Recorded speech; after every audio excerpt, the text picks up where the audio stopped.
Video کو like کر کے آگے شیئر ضرور کر دینا۔ پھر بھی اللہ کے رسول صلی اللہ علیہ وآلہ وسلم تعلیم امت کی آنکھیں کھل تو جائے، لیکن اللہ اکبر اتنے جرائم کرنے کے بعد بھی ہمارا کیا حال ہے؟ ہم جنت، یاد رکھیے گا، جنت اتنی سستی نہیں ہے جتنا ہم نے بنا دیا اس کو۔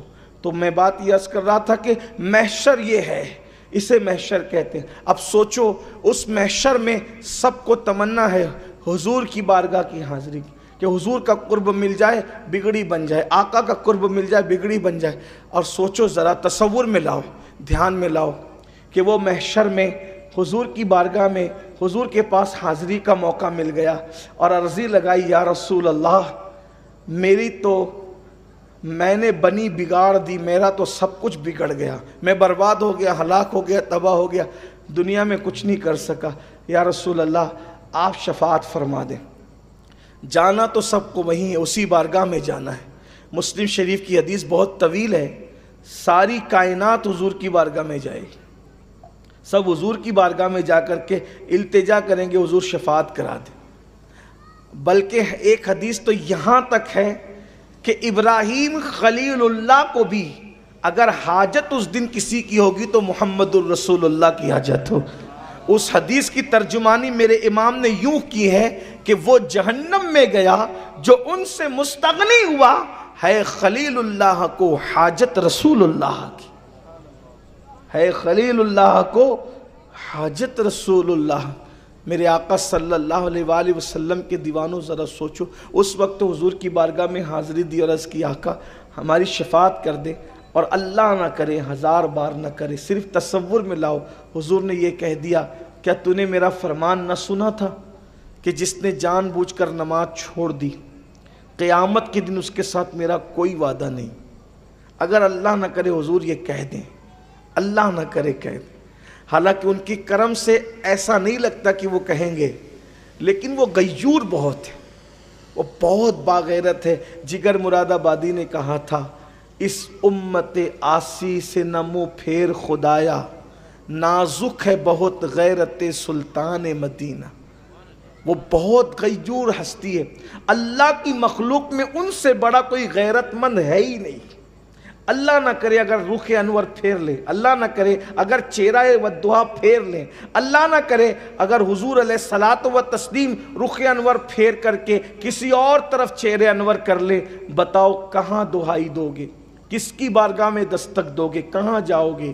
10 منٹ، صرف 10 منٹ، دنیا اور آخرت کی کامیابی کے لیے صرف 10 منٹ کا وقت نکال لو، سچی توبہ کر لو، نمازی بن جاؤ۔ قرآن تو اعلان کر چکا، کامیابی کے 3 اصول قرآن بیان کر چکا، قد افلح من تزکا وذکر اسم ربہ فصلی۔ دل پاک کر لو، اللہ کا ذکر کرو، نمازی بن جاؤ، کامیابی تمہارا مقدر ہو گئی۔ تو بستی کے برباد ہونے کی پہلی وجہ، جب نمازیں ضائع کی جائے گی تو بستی برباد ہوگی۔ دوسری وجہ، خواجہ عثمان ہروانی فرماتے ہیں رضی اللہ تبارک و تعالیٰ عنہ، ارشاد فرماتے ہیں جب مرد سے بدفعلی کرنے لگے گا تو بستی اس وقت برباد ہو۔ یہ جو گندی فلمیں بہت زیادہ عام کی جا رہی ہے، اس کو دیکھنے کی وجہ سے بہت سارے چھوٹی عمر کے بچے ان ساری بلاؤں اور وباؤں کے اندر گرفتار ہو رہے ہیں، بلکہ لوگوں کو معاذ اللہ زنا سے زیادہ آسان یہ کام لگتا ہے۔ حالانکہ اللہ کے رسول صلی اللہ علیہ وآلہ وسلم نے زنا کے بارے میں تو بہت عذاب بیان فرمایا، لیکن اس کے بارے میں بھی بہت عذاب بیان فرمایا، بہت بڑے بڑے عذاب کی وعید سنائی، بلکہ یہاں تک فرمایا گیا کہ جانور بھی کسی نر جانور سے جفتی نہیں کرتا۔ یعنی مرد جانور، سمجھانے کے لیے نر مطلب مرد جانور سے تعلقات قائم نہیں کرتا، جنسی تعلقات قائم نہیں کرتا۔ وہ مرد جانور وہ مادہ سے ہی اپنے خواہش پوری کرے گا۔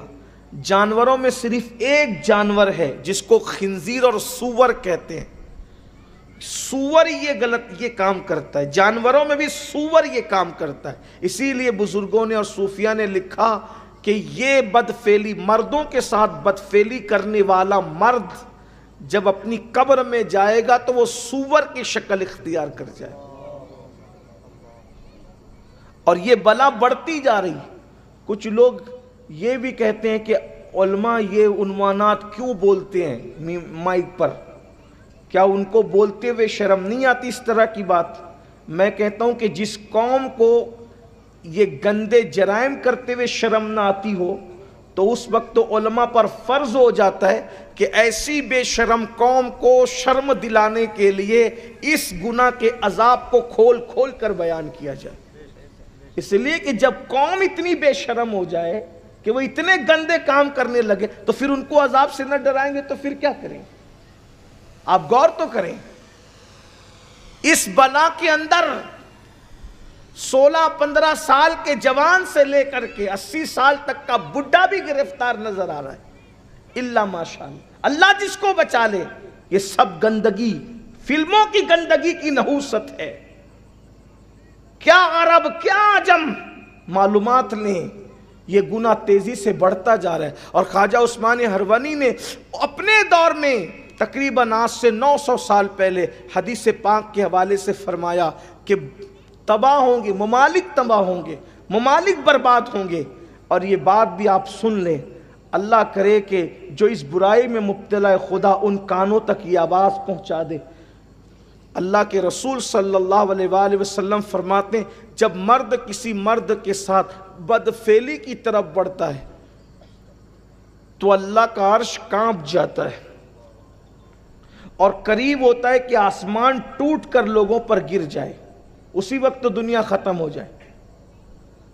یعنی جب کوئی صرف ایک بندہ بھی کسی مرد کے ساتھ بدکاری کی طرف بڑھتا ہے تو آسمان ٹوٹ کر زمین کی طرف آنا چاہتا ہے، اس وقت اللہ کے معصوم فرشتے عرش کے کنارے کو پکڑ کر قل ہو اللہ شریف کی تلاوت کرنے لگتے ہیں، اور وہ قل ہو اللہ شریف کی تلاوت جو وہ فرشتے کرتے ہیں تو اس کی وجہ سے اللہ کا غضب ٹھنڈا ہو جاتی۔